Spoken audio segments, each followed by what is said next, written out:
ओंकार ओंकार घेऊ. 3 दीर्घ श्वास. दीर्घ श्वास 1, सोडा. परत 1, सोडा. परत 1, सोडा. ओंकार घेऊ दीर्घ श्वास.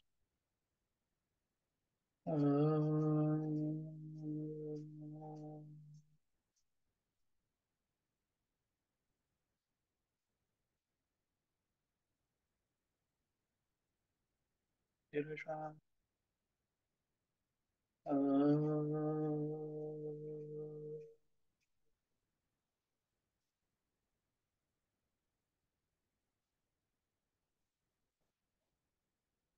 दीर्घ श्वास.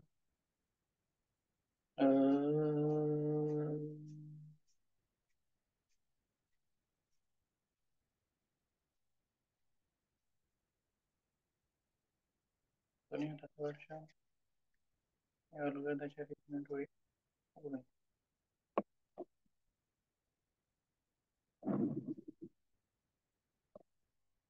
गेल्या वेळेस कुठपर्यंत आलोय?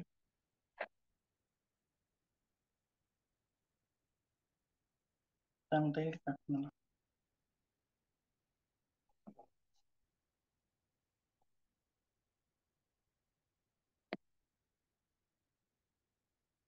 आहेत का कोण उपस्थित?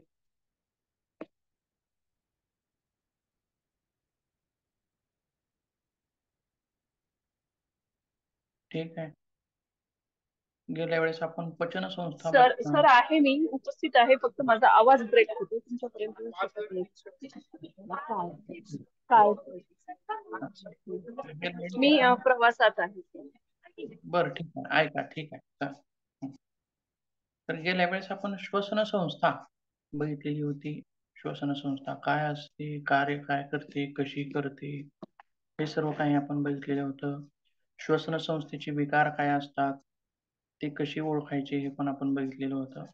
तर आजच्या तासामध्ये आपण पचन संस्था बघणार आहोत. बरोबर आहे. तर पचन संस्थेमध्ये नेमकं पचन संस्था म्हणायचं कशाला? बरोबर आहे. बघूया.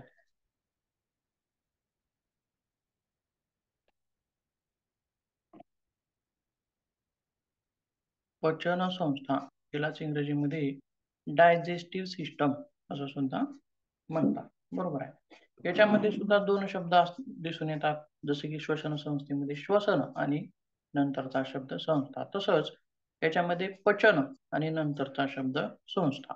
बरोबर आहे. संस्था म्हणजे बघा, एखादं जर दुकान असेल, एखाद्याचं कोणाचं जर दुकान असेल, तर त्याच्यामध्ये एकटा व्यक्ती कार्य करतो. बरोबर आहे. छोटंसं दुकान आहे, एकटा व्यक्ती कार्य करतो. पण एखादी संस्था आहे, एखादा कारखाना आहे, तर याच्यामध्ये अनेक व्यक्ती कार्य करत असतात. बरोबर आहे. कार्य कसं केलं जातं? अनेकांनी मिळून केलं जातं. बरोबर आहे. तसंच संस्था म्हणजे ह्या शरीरांतर्गत ज्या संस्था आहेत, त्या एकच अवयव त्यामध्ये सहभागी न होता अनेक अवयव मिळून जे एक कार्य करतात, एका उद्दिष्टानं कार्य करतात, त्याला म्हणायचं आहे संस्था. एकच अवयव समाविष्ट न होता अनेक अवयव त्याच्यामध्ये समाविष्ट होतात आणि कार्य करतात. एकमेकांना मदत करतात त्या क्रिया करण्यासाठी. म्हणून संस्था म्हणायचं आहे. मग पहिला शब्द जो आहे पचन, मग त्याच्या संबंधात आपल्याला काय म्हणता येईल? तर अन्नातील कर्बोदके. आता पहिल्यांदा अन्न बघू. बरोबर आहे. अन्न कसं आहे?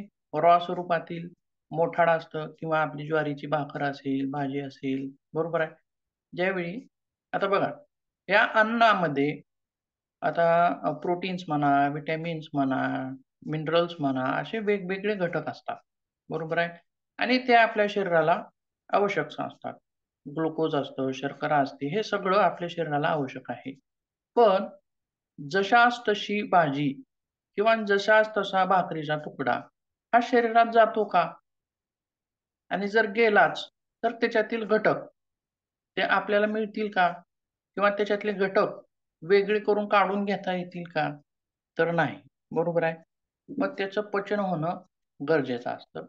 म्हणजेच काय बघा काय म्हणले, पचन म्हणजे अन्नातील कर्बोदके, प्रथिने आणि स्निग्ध पदार्थ यांच्यासारख्या जटिल पदार्थाचे शोषण्यायोग्य साध्या आणि सूक्ष्म पदार्थात रूपांतर करण्याच्या प्रक्रियेला पचनसंस्था असं म्हणतात. बरोबर आहे. कर्बोदके, प्रथिने, स्निग्ध हे सर्व अन्नामध्ये समाविष्ट असतं. बरोबर आहे. आणि टाकाऊ पदार्थ पण त्या एखाद्या अन्न घटकामध्ये असतो. परंतु त्याच्यातील हे शोषण्यायोग्य करणं, बरोबर आहे. आणि म्हणजेच या क्रियेला काय म्हणायचं आहे? पचन असं म्हणायचं आहे. मग या पचन संस्थेमध्ये काय काय क्रिया घडतात? जसं की अन्न घेणे, बरोबर आहे.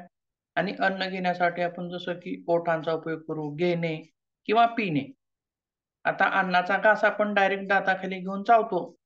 पण पिण्यासारख्या जर गोष्टी असतील, पाणी पिणे, चहा पिणे, या गोष्टीमध्ये ओठ सुद्धा सहभागी होतात. बरोबर आहे. दाताने खेचून घेता येतं का बघा बरं? पाणी पिताना दाताने खेचता येईल का हो? येणार नाही. बरोबर आहे. म्हणजेच ओठांचा सुद्धा सहभाग होतो. म्हणजेच काय म्हणायचं आपल्याला थोडक्यात, तर अन्न घेणे पहिली प्रक्रिया, घेतलेल्या अन्नाचे तुकडे करणे, बरोबर आहे. एखादा घास आपण घेतला तोंडामध्ये, मग त्याला छोटं रूपांतरण केलं जातं, जसं की चावून-चावून त्याचे तुकडे करणे, बरोबर आहे. मग तुकडे झालेल्या अन्नाचे पचन करणे, पचन झालेल्या अन्नातील वेगवेगळे घटक बाजूला करणे, म्हणजेच विश्लेषण करणे. प्रोटीन्स वेगळे, विटॅमिन्स वेगळे, मिनरल्स वेगळे, म्हणजेच याला म्हणायचं आहे विश्लेषण करणे. आणि त्याच्या पुढचा जो भाग आहे, तर विश्लेषण केल्यानंतर शरीरामध्ये शोषून घेणे. अन्नातील जे घटक आहेत, त्यांना शोषून घेणे. आणि फक्त इथंच थांबते का पचनसंस्था शोषून घेण्यापुरतीच? तर नाही. मग हे सर्व शोषून घेतलं, कामाचा भाग काढून घेतला अन्नामधला, मग राहिला काय? टाकाऊ भाग. बरोबर आहे.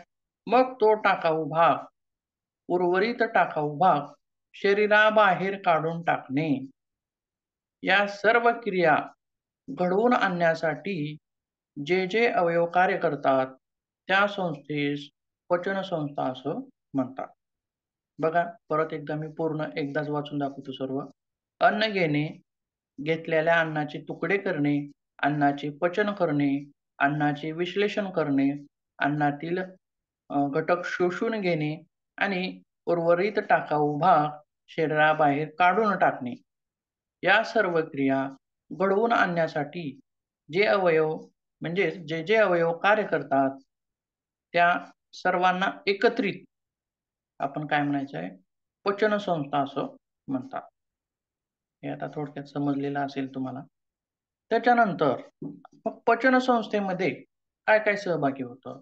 तर पचनसंस्थेत 2 भाग सहभागी होतात. एक आहे अन्ननलिकेचा भाग.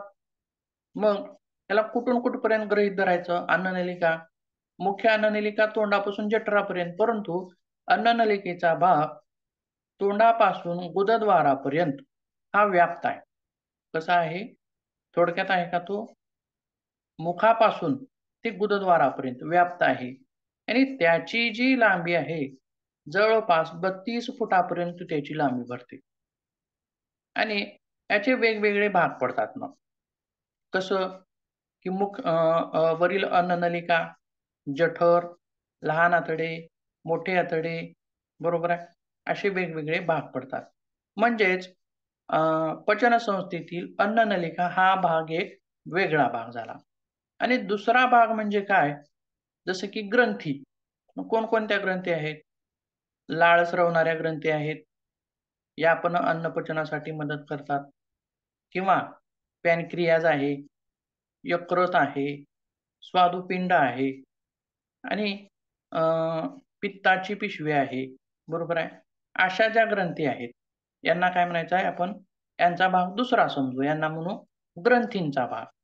म्हणजेच पचनसंस्थेमध्ये काय-काय आलं? एक आली मुख्य अन्ननलिका आणि दुसरं म्हणजे काय?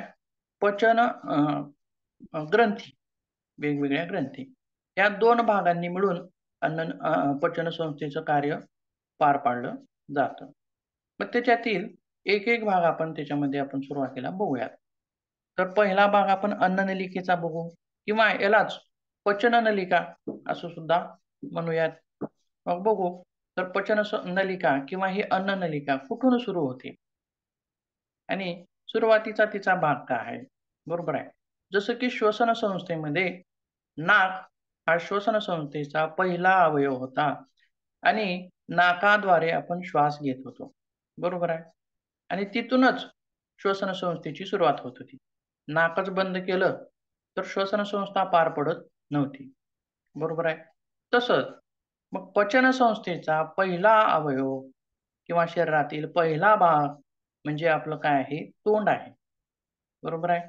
मुख आहे किंवा त्याला आपण मुखगुहा असं सुद्धा म्हणू. जर समजा आपलं तोंडच उघडलं नाही तर किंवा आपण अन्नाचे तुकडे करू शकलो नाही किंवा तोंड बंद असेल तर पचन संस्थेची क्रिया सुरुवात होईल का? पचन क्रियेला सुरुवात होईल का? होणार नाही. म्हणजे पचन संस्थेची पचनाची सुरुवात ही तोंडातून होते. बरोबर आहे. मग या तोंडामध्ये काय भाग आहेत मग जे आपल्याला अन्नाच्या पचनासाठी मदत करतात? कोणकोणते भाग आहेत? जसं की दात आहेत. बरोबर आहे. जर थोडक्यात कल्पना करा. एखादा अन्नाचा घास आपण घेतलाय आणि आपल्या तोंडात दातच नाहीत. बरोबर आहे. मग त्या घासाचे छोटे-छोटे तुकडे होतील का? बरोबर आहे. आणि तसे मोठे तुकडे आपल्याला गिळता येतील का? नाही. म्हणजेच अन्नाला लहान स्वरूप देणं किंवा अन्नाचे तुकडे करणं, छोट्या-छोट्या स्वरूपामध्ये तुकडे करणं आणि ही जी क्रिया आहे, ती कशाद्वारे पार पाडली जाते? दातांद्वारे पार पाडली जाते. बरोबर आहे. मग बघूयात मुखगुहेमध्ये काय-काय आहे? मुखगुहेत अ, पुढील भाग पुढील भाग म्हणजेच कोणता भाग? बघा, पुढील भाग म्हणजे कोणता? मुखगुहा बघतोय आपण आता सुरुवातीला. मुखगुहेचं द्वार म्हणजे ओठ किंवा तोंड. त्याच्यानंतर मुखगुहेतला थोडासा पुढचा भाग म्हणजे दात आणि ओठ यांच्यामधील जी जागा आहे, दात आणि ओठ यांच्यामधील जी जागा आहे, त्याला म्हणायचं आहे प्रघान.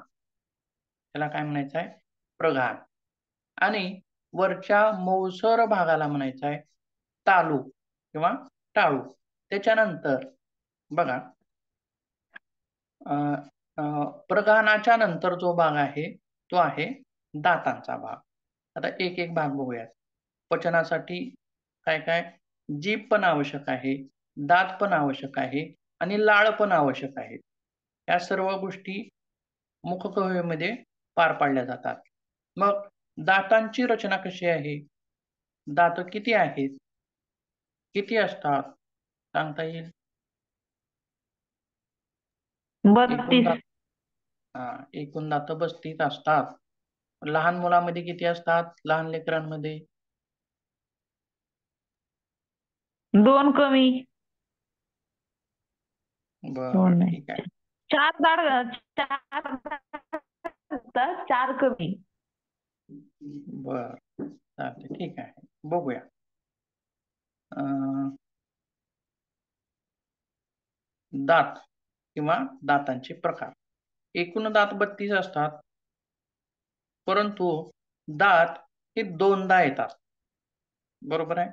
सुरुवातीला लहान वयामध्ये लहानपणी वेगळे दात असतात आणि ते दात काही कालावधीनंतर पडतात आणि पुन्हा दुसरे दात येतात. त्याला म्हणायचं आहे कायमस्वरूपी दात किंवा अगोदर आलेल्या दातांना आपण काय म्हणतो? दुधाचे दात असं सुद्धा म्हणतो. म्हणजे दात येणे ही क्रिया 2 वेळा घडते. बरोबर आहे.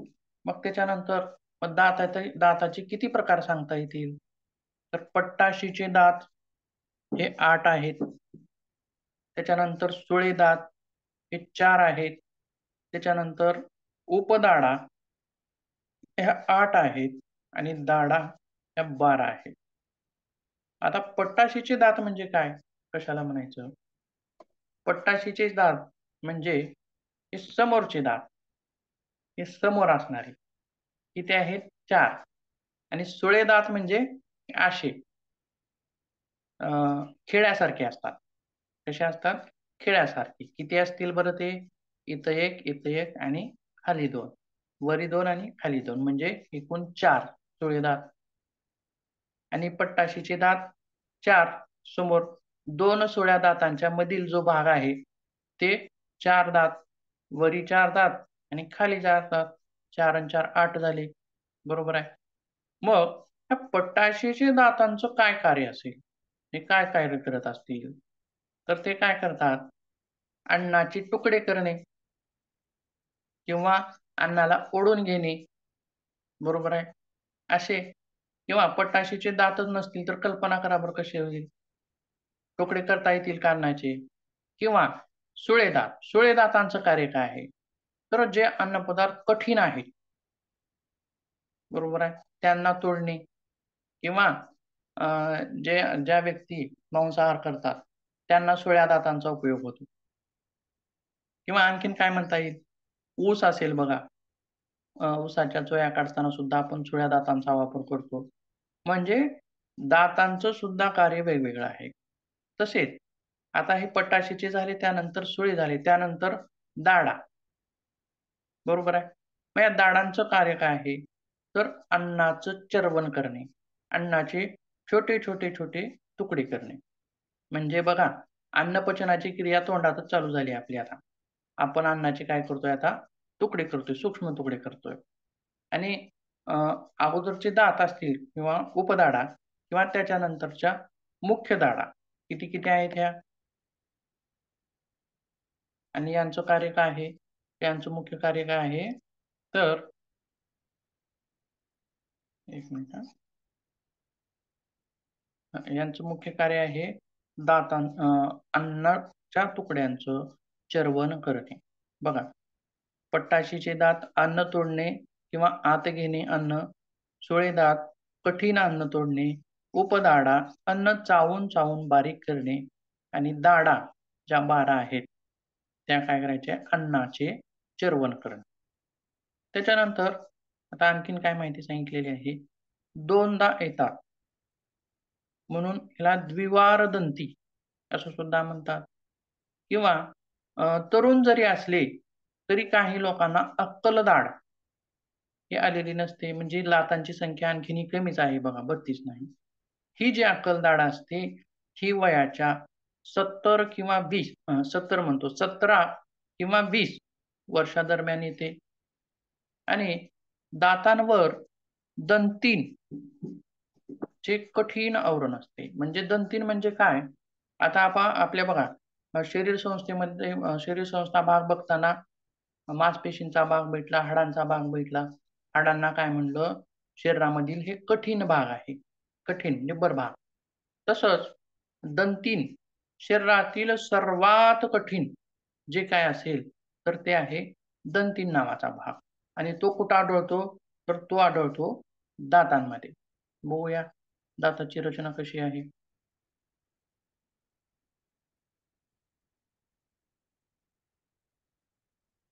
बघा, वरचा जो पांढरा भाग आहे किंवा 2 भागामध्ये दातांचं आपण वर्णन करूया.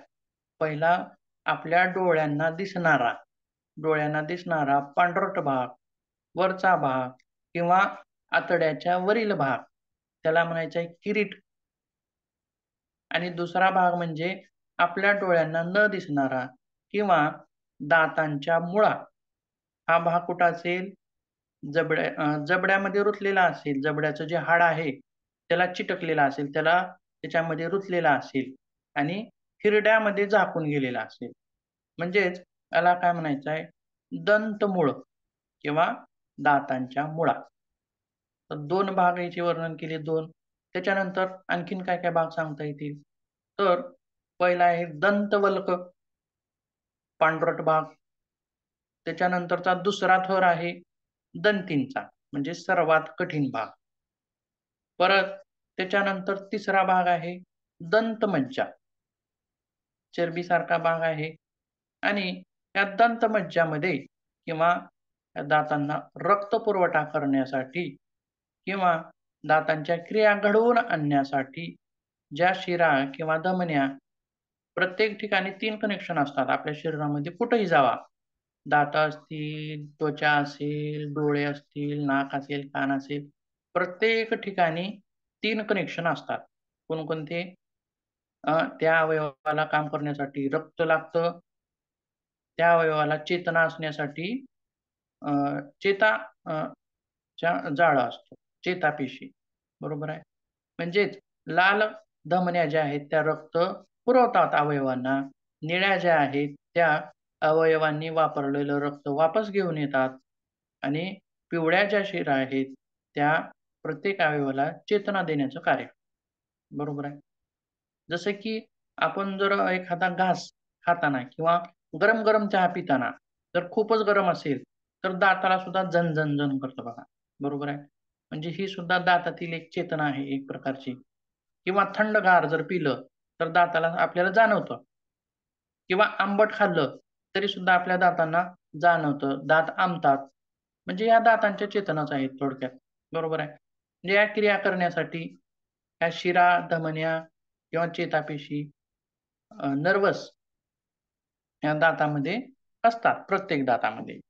त्याच्यानंतर किरीटचा खालचा भाग म्हणजे हिरड्यांमुळे दात गच्च बसलेले असतात किंवा त्याच्यानंतर खाली जबडा अस्थी, या जबडा अस्थिमध्ये दात हे रुतून गच्च अशा स्वरूपामध्ये बसलेले असतात. त्याच्यानंतर खाली दंतमूळ, चेतापेशी व रक्तवाहिन्या अशा स्वरूपामध्ये दाताची रचना आपल्याला पाहता येते. आणखीन एक रचना बघूया. आणि विशेष म्हणजे बघा काय असतं, लहान मुलांचे दात किडतात. का किडतात? तर दंतीन किंवा एक लेयर असतो, दातांवरती एक लेयर असतो. तो काय करतो? दातांचं संरक्षण करतो. आणि लहान मुलांमध्ये हा जो लेयर आहे, तो पातळ असतो, पातळ थर असतो या लेयरचा. त्याच्यामुळे लहान मुलांचे दात हे लवकर किडतात. किंवा आपल्यासारख्यांचे जे जर दात किडत असतात, तर वरचा जो लेयर आहे, तो पातळ झालेला असेल असं आपण तिथं समजतो.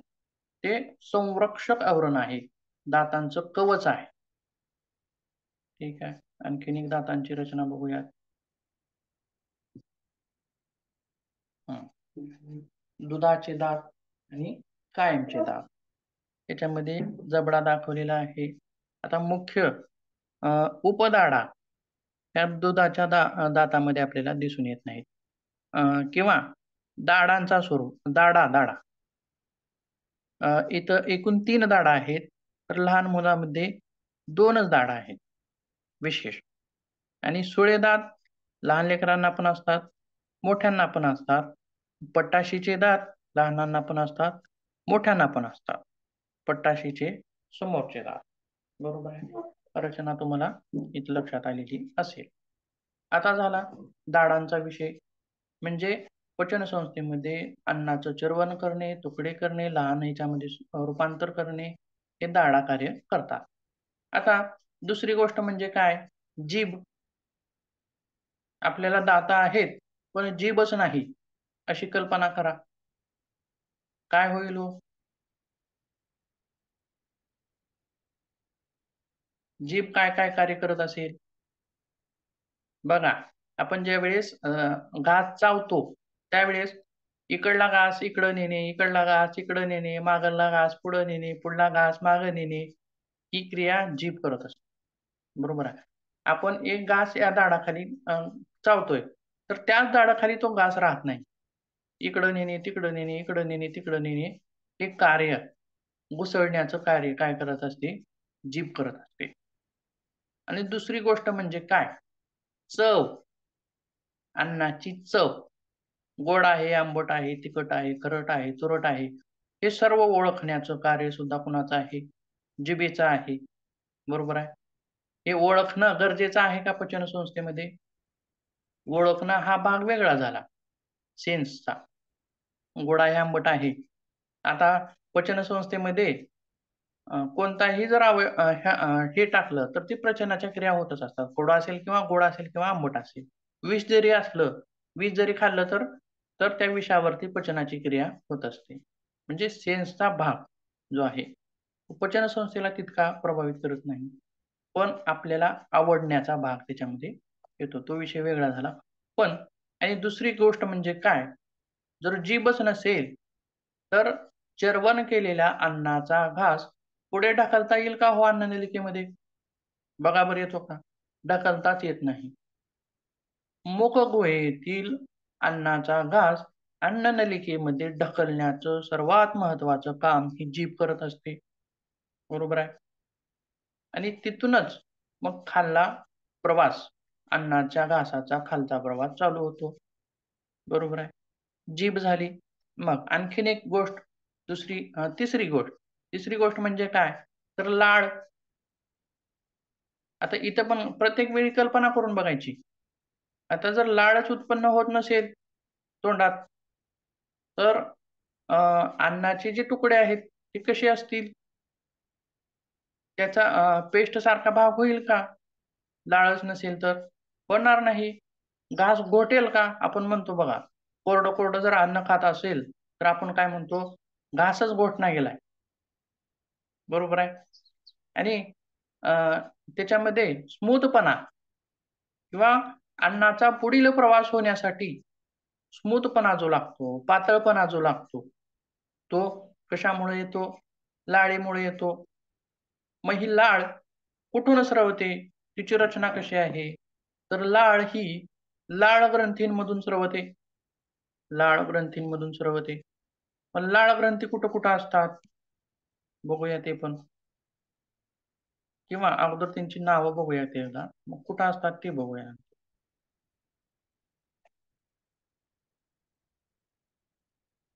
एक मिनिट हां.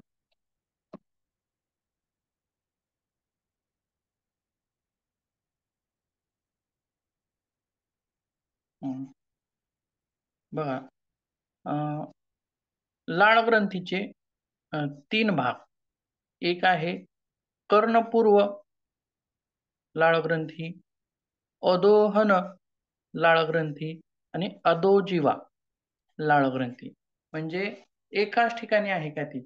आता जसं समजा हृदय एकच आहे आणि एकाच ठिकाणी आहे. बरोबर आहे. किंवा थायरॉइड एकाच ठिकाणी आहे, 2-3 ठिकाणी नाही. बरोबर आहे. परंतु आता लाळ ग्रंथी जी आहे ही 3 ठिकाणी आढळून येते. तोंडामध्ये 3 ठिकाणी आढळून येते.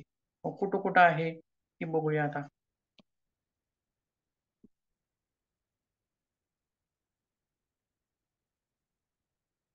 त्या आहेत लाळ ग्रंथी. बघा, कर्णमूल ग्रंथी पहिल्या इमेजमध्ये बघा. कर्णमूल ग्रंथी पहिल्यांदा नाव दिलेलं आहे. कर्णमूल म्हणजे ह्या कानाजवळ आहेत. म्हणून त्यांना काय म्हणलेलं आहे? कर्णमूल ग्रंथी. बरोबर आहे. आणि मांसल ग्रंथी हे हिंदीमधली नाव आहेत, वेगळे आहेत थोडे.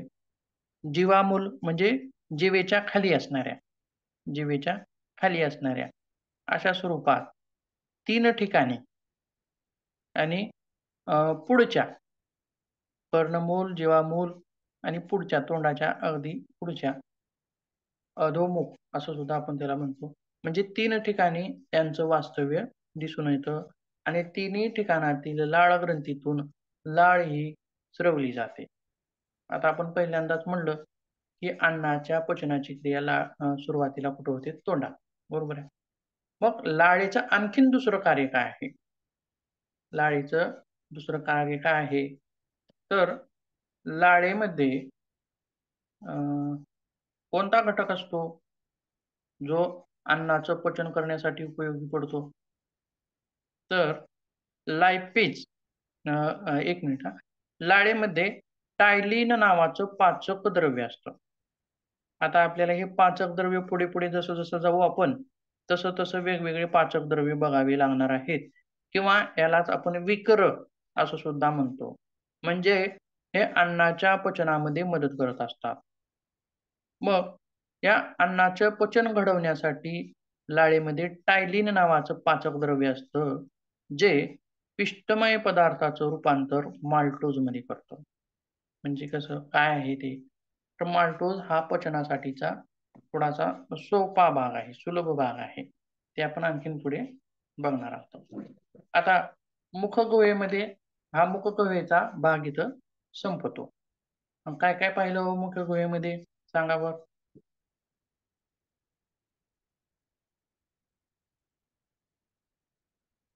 कोणत्या कोणत्या क्रिया झाल्या किंवा कोण कोण सहभागी झालं? दात, जीभ.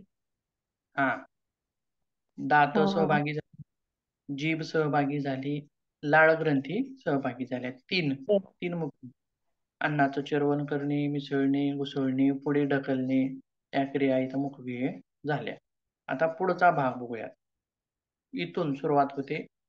इथून काय आहे, अन्ननलिकेची सुरुवात होते आणि हा जो वरचा भाग आहे तो ग्रसनी म्हणजे घसा. आता ग्रसनीचा भाग आपण श्वसन संस्थेमध्ये सविस्तर बघितलेला आहे. त्याच्यामुळं आता आपण इथं सविस्तर बघणार नाही. तर पुढचा भाग म्हणजे मुखगवेच्या सलग असणारा पुढचा भाग म्हणजे ग्रसनी.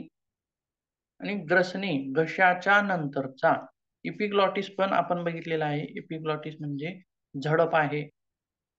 श्वासनलिका आणि अन्ननलिका दोन्हीची तोंड एकत्रित उघडे असतात ग्रसनीमध्ये. पण दोन्हीची एकत्रित उघडे असतात. पण इपिग्लॉटिस काय करतो, अन्न गिळताना श्वासनलिकेला झाकतो. हे परत उघडा होतो. परत अन्न गिळत असताना झाकतो, परत उघडा होतो. हा इपिग्लॉटिसचा भाग आपण श्वसन संस्था बघताना आपण बघितलेला आहे. आता कंठ आणि इपिग्लॉटिसच्या खालचा भाग. आता मुख्य भाग म्हणजे कोणता, तर अन्ननलिका. अन्ननलिका बघूया याच्याबद्दल सविस्तर माहिती.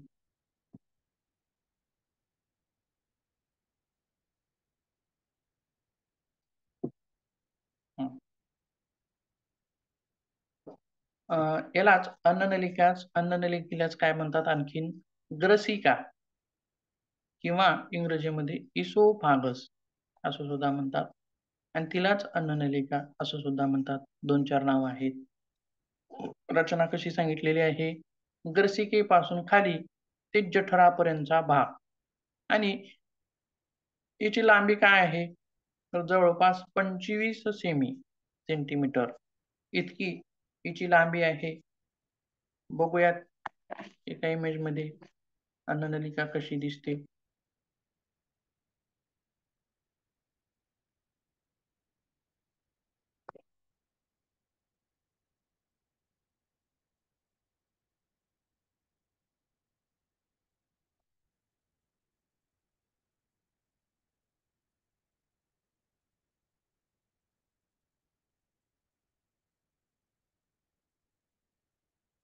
बघा, मुखापासून ते आता खालचा जो एक भाग आहे काजूच्या आकारासारखा, काजूच्या आकारासारखा तो काय आहे, जठर आहे बरं का.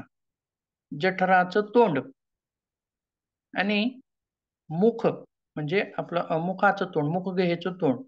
तिथून मुखगुहेच्या तोंडापासून ते जठराच्या तोंडापर्यंतचा भाग, जठराच्या तोंडापर्यंतची नळी, तिला नलिका म्हणू आपण, बरोबर आहे. जशी की श्वासनली होती फुफ्फुसाला जोडलेली होती, तसं ही अन्ननली जठराला जोडलेली असते. म्हणजेच हिला म्हणायचं आहे अन्ननलिका. आता घशाच्या खाली घास उतरला आपला, पुढे गेला. तोंडातून घास पुढे ढकलण्याचं काम जिभेनं केलं. पण मग हा एखादा पाईप आहे का हो? वरून टाकलं आणि खाली घसरत खाली येतं, बरोबर आहे. आणि हा पाईप जर आडवा केला म्हणजे थोडक्यात आपण झोपलोय असं समजूया. मग इकडून जर पाणी टाकलं तर ते सहजच इकडे येईल का हो? प्रेशर असेल तर येईल. पण उगं 1-2-4 थेंब टाकले पाण्याचे इकडच्या तोंडाला, मी इकडपर्यंत येईल का हो? नाही. येणार नाही. बरोबर आहे. येणार नाही. जर आपण उभे असू, तर एखाद्या वेळेस जर वरून पाणी टाकलं तर ते खाली जाईल, घसरत खाली जाईल. बरोबर आहे. पण आडवं असताना किंवा झोपलेल्या अवस्थेमध्ये असताना आपण पोहळलेल्या अवस्थेमध्ये सुद्धा थुंका गिळत असतो. थुंकी गिळत असतो आणि ती थुंकी अ, कंठापासून जठरापर्यंत जाते. बरोबर आहे. प्रवास होतो तिचा. मग कशी जाते? तर अन्नाला पुढे, पुढे, पुढे, पुढे ढकलण्याचं काम हे अन्ननलिकेचं आहे. आणि ही क्रिया कशी होते? अंकुंचन आणि प्रसरणामुळं. म्हणजे कसं? सगळी नळी एकदाच अंकुंचन आणि एकदाच प्रसरण अशी नाही होत. सगळी नळी एकदाच अंकुंचन दबली आणि प्रसरित झाली. असं झाल्यास अन्न खाली जाईल का? जाणार नाही. तसं पण नाही. मग कशी होते? सुरुवातीचा भाग अंकुंचित झाला. आता समजा थोडक्यात आपण पेस्ट आहे. पेस्ट. त्या पेस्टला जर तोंडापर्यंत न्यायचं झालं तर कसं करतो आपण?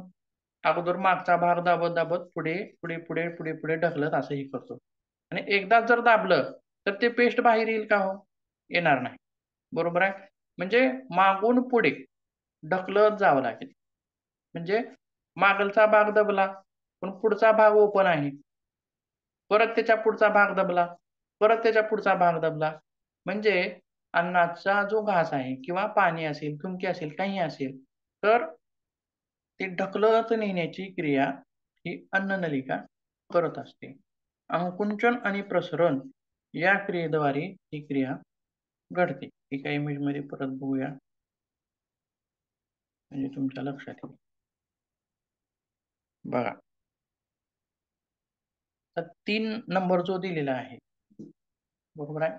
3 नंबर जो दिलेला आहे, तिथं काय झाले? अन्ननलिका थोडीशी दबली आहे बघा. बरोबर आहे? आणि हा बाण जो दाखवलेला आहे, तो काय आहे? अन्ननलिकेचा मार्ग आहे. बरोबर आहे. 1 नंबरला 2 नंबरला जे पुढं आहे, तो अन्नाचा तुकडा पुढे सरकतोय. पण क्रिया कशी करते? 3 नंबरला जिथं दबलेला आहे, तशी क्रिया सुरुवातीपासून शेवटपर्यंत घडत जाते. म्हणजे अन्नाला घशापासून जठरापर्यंत पोहोचवण्याचं कार्य ही अन्ननलिका करत असते. मग पुढचा भाग बघूया अन्ननलिकेचा. किंवा आणखीन काय राहिले का? हां. नाही, ठीक आहे. ग्रसिका झाली आपली. तर अन्ननलिका ही कुठं उघडते?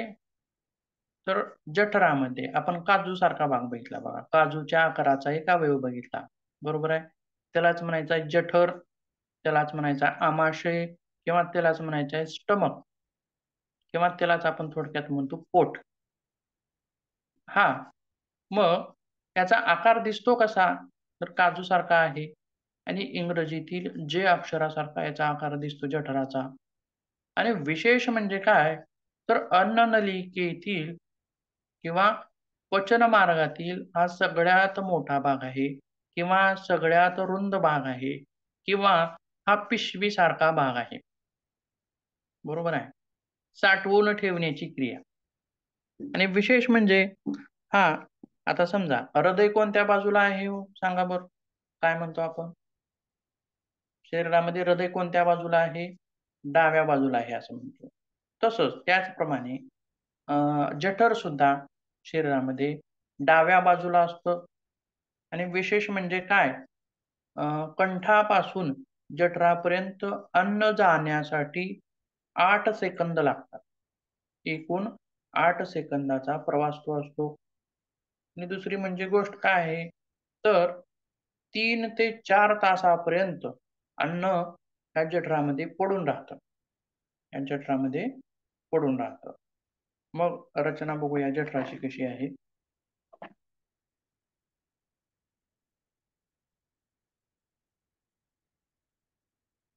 या जठरामध्ये बघा, क्रिया काय आहे? हे जठर करतं काय? तर जठर फक्त जसं मिक्सरमध्ये आता आपण एखादी चटणी बनवायची आहे. समजा खोबऱ्याची चटणी बनवायची आहे. त्याच्यामध्ये काय टाकलं? खोबरं टाकलं अ, किंवा मिरची टाकली, मीठ टाकलं, कोथिंबीर टाकलं, लसूण टाकलं, काय टाकलं आणि मिक्सर फिरवलं, की सर्व एक होतं. बरोबर आहे. तसंच जठराचं कार्य काय आहे? तर आपण जे काही अन्न घेतलंय, त्याला मिक्स करणे, त्याला घुसळणे, त्या अन्नाचा रस बनवणे. अन्न रस बनवणे किंवा आपण जसं ज्यूस बनवतो, चिकू टाकतो, सफरचंद टाकतो, साखर टाकतो, दूध टाकतो, सगळं टाकतो आणि फिरवलं, की सगळं एकजीव होतं आणि त्याचा ज्यूस बनतो. पातळ असा ज्यूस बनतो. मग जठराचं सुद्धा जठर म्हणजे काय? मानवी शरीरातील मिक्सर आहे. जठर म्हणजे मानवी शरीरातील मिक्सर आहे, जे अन्नाचं घुसळण करतं आणि अन्नाचा ज्यूस बनवतं. म्हणजे का गरजेचा आहे ज्यूस? अन्नाला जितकं छोटं करता येईल, जितकं छोटं रूप देता येईल, हे पचन संस्थेचं कार्यच ते आहे. अन्नाला छोट्यात छोटं स्वरूप देणं आणि त्याच्यातले एक-एक घटक पुन्हा वेचून काढणं. म्हणजे मिक्सिंग इथं जठराचं मुख्य कार्य अन्नाची मिक्सिंग करणे, अन्नाची घुसळण करणे आणि अन्नावर वेगवेगळे विकर टाकणे. विकर म्हणजे काय? अन्नपचनासाठी उपयोगी पडणारे द्रव किंवा घटक. ते मिसळणं त्याच्यामध्ये आणि 3-4 तासापर्यंत त्याला साठवून ठेवणं. म्हणजे 3 ते 4 तासापर्यंत त्या साठलेल्या अन्नावरती ह्या सर्व प्रक्रिया केल्या जातात. आता आपलं बाहेरचं मिक्सर कसं असतं? लगेचच अर्ध्या मिनिटामध्ये मिक्स करून ज्यूस करून बाजूला होतं. परंतु तसं आहे का आपलं जठर? की अन्न गेलं मध्ये, लगेचच अर्ध्या मिनिटामध्ये मिक्सिंग झाली, ज्यूस तयार झाला, असं आहे का? तर नाही. तर ही ज्यूस होण्याची जी क्रिया आहे, ही ज्यूस होण्याची जी प्रक्रिया आहे, तिला 3 ते 4 तास असा वेळ लागतो. आणि दुसरी गोष्ट म्हणजे काय? अन्न पदार्थावरती सुद्धा ते अवलंबून असतं. म्हणजे आपण अन्न खाणं, पचनाचा टाईम पिरियड, अन्नाच्या पचनाचा टाईम पिरियड. हे उपवासामध्ये घेतलेले अन्न घटक असतात.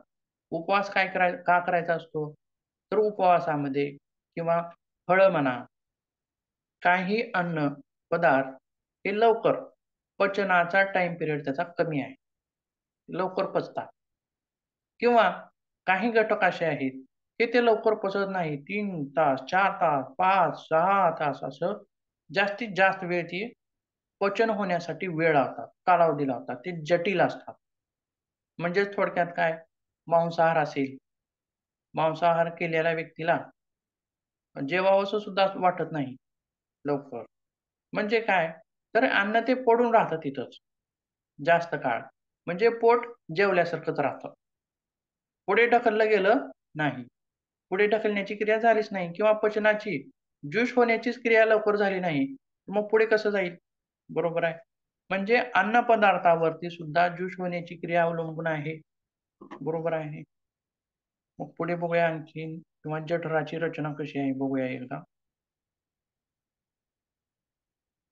आता जठराचे काय भाग पडतात? कसे भाग पडतात? आता पहिला जो भाग आहे जठराग्नी द्वार. जठरागामी द्वार म्हणजे काय? तर अन्ननलिका आणि जठर जिथं मिळतात, जिथं जुळतात, तो भाग म्हणजे जठरागामी द्वार किंवा अन्न जठरामध्ये जिथं प्रवेश करतं किंवा जठराचा दरवाजा असं आपण त्याला थोडक्यात म्हणूया. पोटाचा दरवाजा किंवा जठराचा दरवाजा. त्याला म्हणायचं आहे जठरागामी द्वार आणि हा सुद्धा क्लोज असतो. म्हणजे एखाद्याला गुळणी येणं. आता बघा, आणखीन एक क्रिया सांगतो. अन्ननलिकेत अन्ननलिकेतील अन्न ढकलण्याची क्रिया कशी आहे? खाली आहे. का वर आहे हो? नाही, खाली ढकलण्याची क्रिया आहे. परंतु गुळणी येते. गुळणी आल्यास काय होतं? ते जे द्वार आहे किंवा अ, गुळणे येताना क्रिया अन्ननलिकेच्या उलट होते.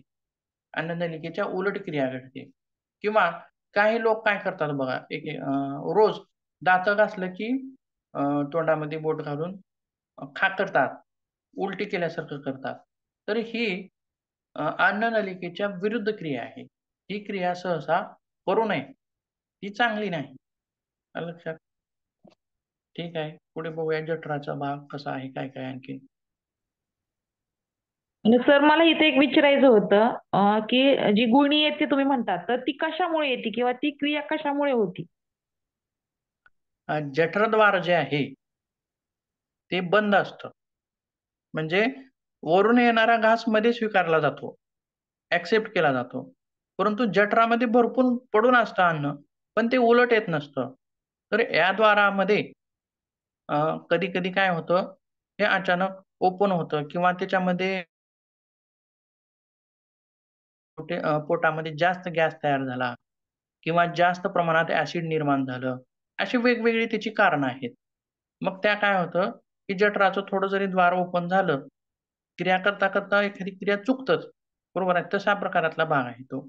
आणि मग काय होतं, जठरातील अन्न रिव्हर्स येतं, वर येतं. म्हणजे गॅस जास्त तयार होणं किंवा ऍसिड जास्त तयार होणं अशी वेगवेगळी कारणं त्याची आहेत गुळणीची. मग पुढचा एक आहे जठरभुग्न म्हणून. मग हा काय आहे, तर घड्यांसारखा, चुन्या चुन्या सुद्धा आपण याला म्हणू. तर घड्यांसारखा भाग आहे. बघा, आहे तर हे छोटंच, पोटामध्ये आहे, छोटंच आहे. पण आपण जितकं अन्न घालील, जितकं अन्न खाऊ, जितकं अन्न खाऊ, ते वाढत, वाढत, वाढत, वाढत फुगतं.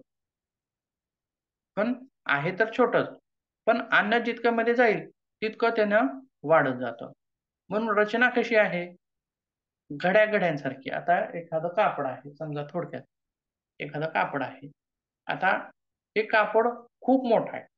हे कापड खूप मोठं आहे असं. बरोबर आहे? बरोबर आहे? मोठं आहे.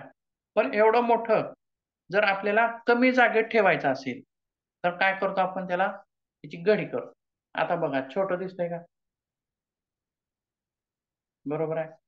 मग असं मोठा भाग आहे, पण कमी जागेत ठेवायचा आहे. त्याच्यामुळं त्याच्या घड्या-घड्या झाल्या. आता याची रचना कशी दिसते? घड्यांसारखी. बरोबर आहे. जठराची सुद्धा आतील रचना कशी आहे? घड्या-घड्यांसारखी आहे. म्हणजे गोळा करून ठेवल्यासारखं. परंतु जितकं आपण अन्न घेत जाऊ, मग तितकं-तितकं ते खुलत जातं. तितकं-तितकं ते मोठं होतं. पण एक वेळ अशी येते, की त्याची कॅपॅसिटी, त्याची पण सुद्धा कॅपॅसिटी आहे. बरोबर आहे. त्याची कॅपॅसिटी संपते.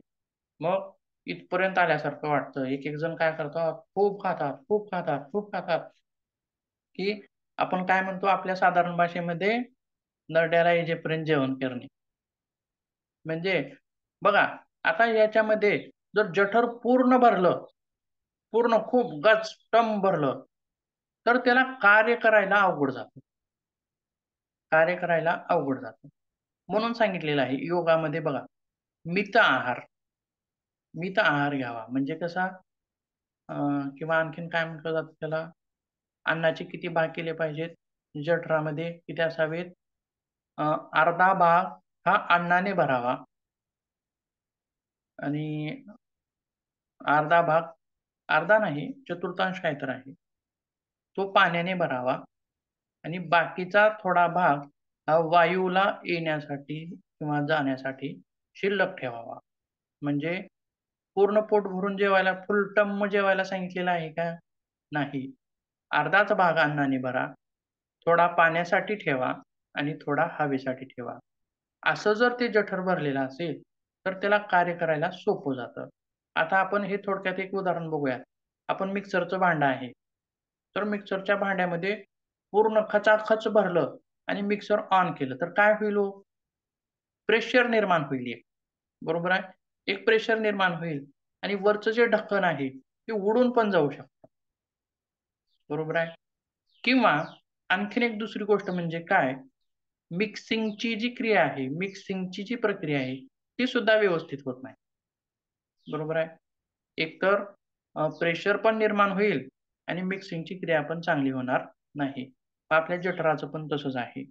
जठर सुद्धा फुल्ल तुडूंब भरायचं नाही, तर थोडा भाग अन्नाने, थोडा भाग पाण्याने आणि थोडा भाग शिल्लक ठेवायचा आहे. जेणेकरून ते पचनाची क्रिया चांगली होईल किंवा मिक्सिंगची क्रिया चांगली होईल. पुढे बघूया परत.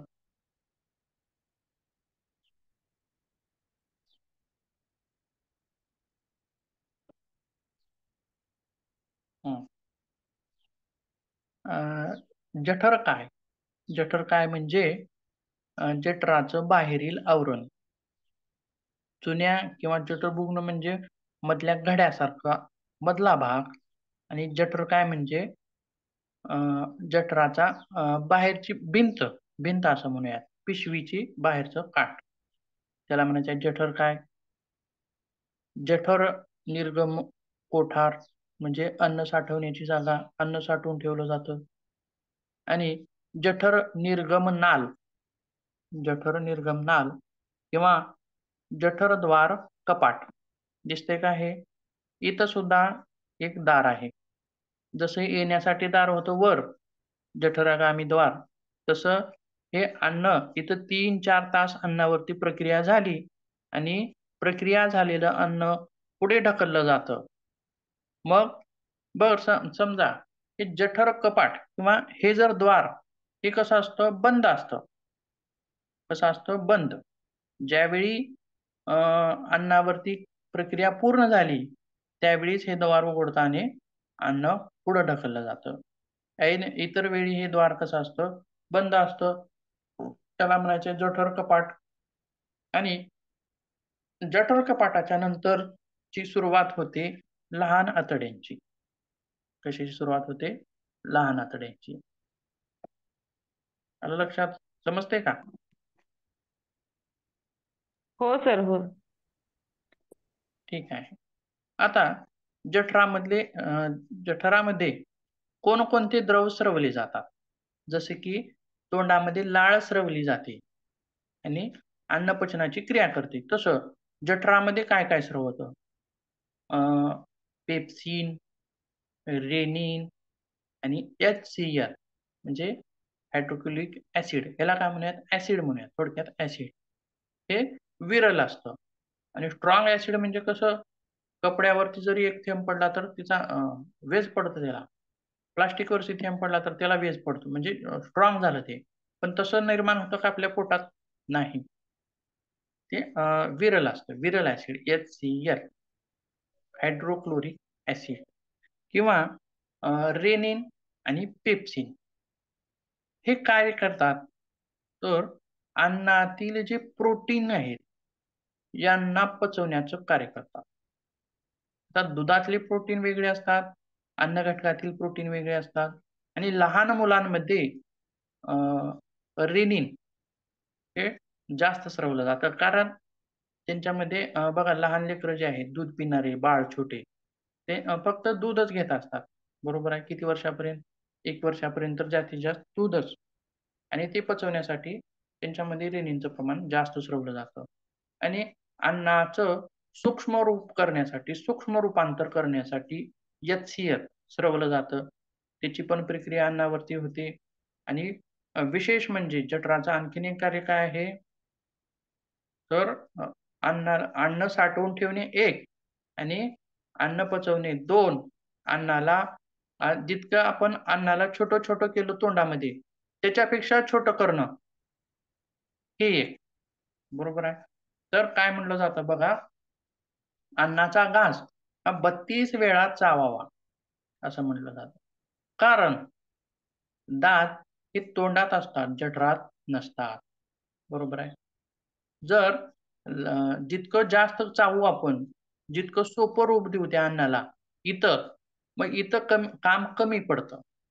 जठराला जास्त श्रम घ्यावे लागत नाहीत. कमी श्रमामध्ये जठर काम करतं. जर आपण दाताची अन्नाची छोटे-छोटे तुकडे न केले नाहीत, घेतला घास गिळाला, घेतला घास गिळाला. एक-एक जण पटपट, पटपट, पटपट जेवतात. बघेपर्यंत जेवण संपतं. मग अशा लोकांना जठराला जास्त काम करावं लागतं. कारण दात जठरात आहेत का हो? नाही, तोंडात आहेत. मग दाताचं काम जठराला लावलं तर जमेल का? जमणार नाही. बरोबर आहे. म्हणून दात दात म्हणतो, अन्न किंवा घास जितका शक्य आहे तितका इथं चावावा, तोंडात. जितकं त्याला छोटं करता येईल, तुकडे करता येईल तिथे इथं करावेत आणि मग पुढे ढकलावं. म्हणजे जठराला काम करण्यासाठी सोपं जातं. बरोबर आहे. आणखीन एक गोष्ट म्हणजे, परत बघूयात पुढे.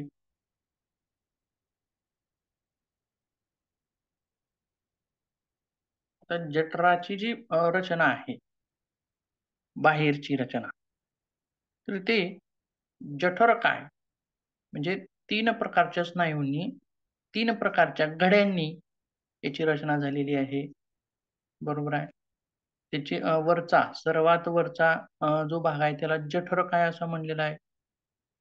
आणि त्याला एकत्रित नाव बुघ्न असं नाव आहे. आणि सर्वात वरचा जो पडदा आहे त्याला जठर काय म्हणलेला आहे. आणि त्याच्यानंतरचा जो दुसरा लेयर आहे, अनुदार्यग्य स्नायू स्तर असं म्हणलेलं आहे. आणि त्याच्या खालचा तिसरा जो लेयर आहे तर त्याला वर्तुळाकार स्नायू स्तर आणि त्याच्या खालचा एक चौथा स्तर आहे त्याला तिर्यक स्नायू स्तर असं म्हणलेलं आहे. म्हणजे जठराची जी कातडी आहे, कातडा आहे जठराचा लेयर जो आहे तो 4 लेयरने बनलेला आहे आणि त्याचे असे वेगवेगळे प्रकार तिथं आपल्याला दिसतात. आता जठरामध्ये आपण काय म्हणलं, अन्न पचन करण्यासाठी HCl स्रवलं जातं. मग जे लोक मांसाहार करतात, मग ते मांसाहार केलेलं अन्न त्या मांसाला सुद्धा आपलं जठर काय करतं, पचवतं, पचन केलं जातं. म्हणजे इतकं स्ट्रॉंग आहे ते ऍसिड. मग आपलं जठर सुद्धा काय आहे, स्नायूच आहे की हो, बरोबर आहे, मांसच आहे की. मग त्याचा परिणाम मग ते HCl किंवा त्यांच्यातील विकर त्याच्यामुळे आपलं जठर पण मग पचन झालं पाहिजे आपल्या जठराचं. होईल का? किंवा का होत नसेल? सांगता येईल कोणाला?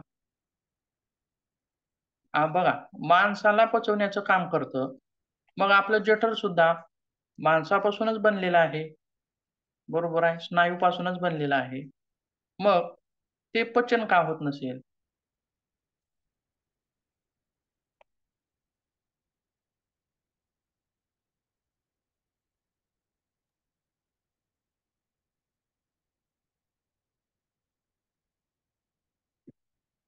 सांगा बरं.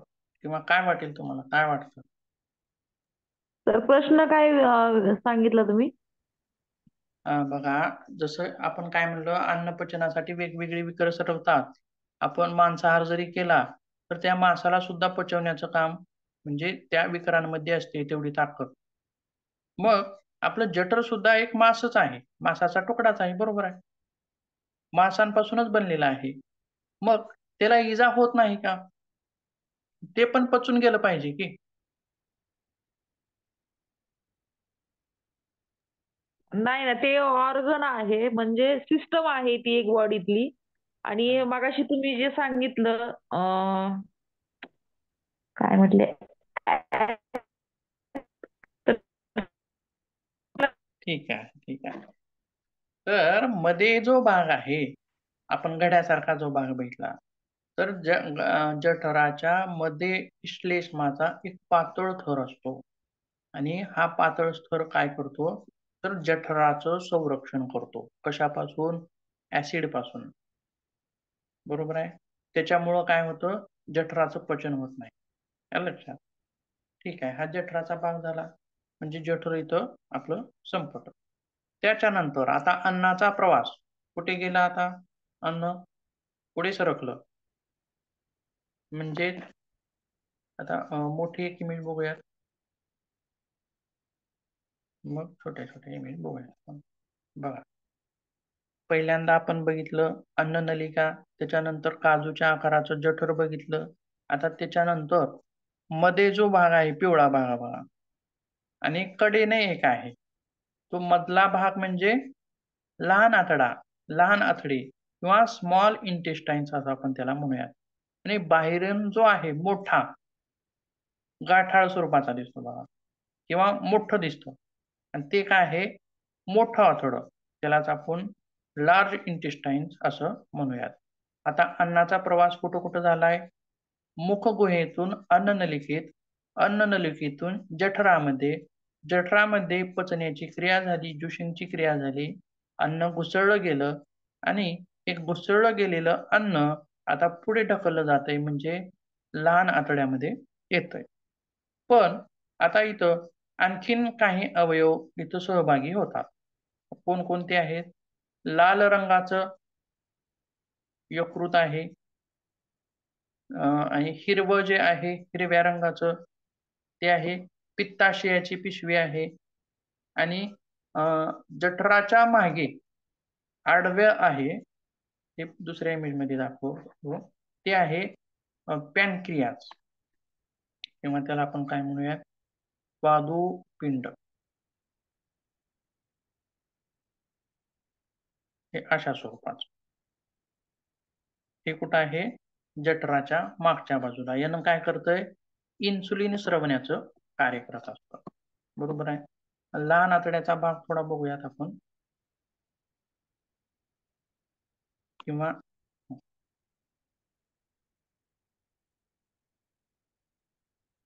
लहान आतडे 5वा घटक किंवा 5 नंबर. लहान आतडं हे एकूण 5 मीटर असतं.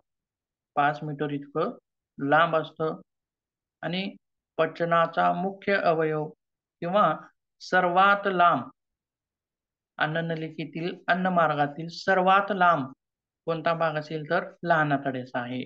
आणि सर्वात मोठा किंवा सर्वात रुंद भाग कोणाचा होता? जठराचा होता. बरोबर आहे. मग आता या लहान आतड्याचे सुद्धा 3 भाग पडतात.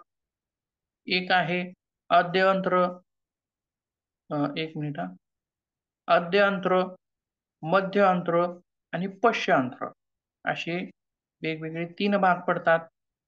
आणि आद्य अंतरामध्ये यकृत आणि स्वादुपिंड आणि पित्ताशय यांच्यामधून येणाऱ्या नलिका ह्या आद्य अंतरामध्ये उघडल्या जातात.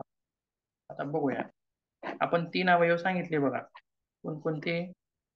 यकृत, स्वादुपिंड आणि पित्ताची पिशवी हिरव्या कलरची होती. या तिघांच्या नलिका एकत्रितपणे कुठं उघडतात? आद्य अंतरामध्ये, म्हणजे लहान आतड्याचा सुरुवातीचा भाग. त्या कशा स्वरूपामध्ये उघडतात बघू आपण.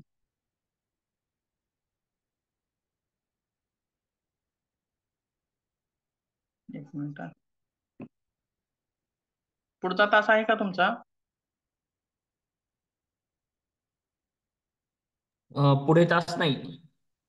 बरं, ठीक आहे. एक मिनिट.